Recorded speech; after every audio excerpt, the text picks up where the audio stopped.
महानदी रे बन्या जल आसिबारु देवी कंदल नदी रे जलस्तर बढ़िबारे लागिछि।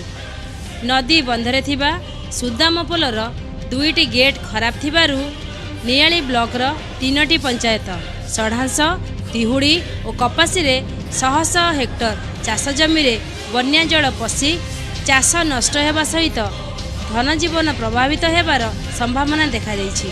आसंतु सुनिबा कोन कहउछंती चाषी। मोना युधिष्ठिर स्वाई कोरकोर आज्ञा प्रथम वर्ष रे पाट बुड़ी थला तापर जो लगातार वर्षा हला तापर हमर से तीमुहाणी पोल मेला हिची से पानी सब आसी पाट महल सब बुड़ी जाइछि। आमर कोरकोर सब जगह जाइछि पाट महल बुड़ीकी एबे भी अछि 7-8 दिन होला बुड़ीकी अछि। धान फान लोक सार पकिंकी कला करथिले से धान से तो पुराणा काला धान नाही हाइब्रिड धान से सब जगह गला आ बिल्कुल हबनी। हाँ घर द्वार सब पानी पहुँच आमर से गुटिया घरटा से पानी पानी पशिଯିବ ता देरे। विनय राउत बन्या से असुविधा से तीमुहाणी पोल भागी जाई से कबाट न पड़ा द्वारा आम गाँ को पानी बन्या जल पशि आसुछि।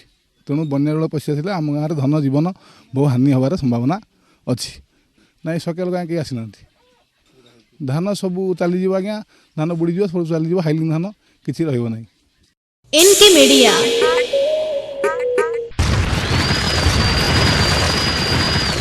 N K media like share and subscribe.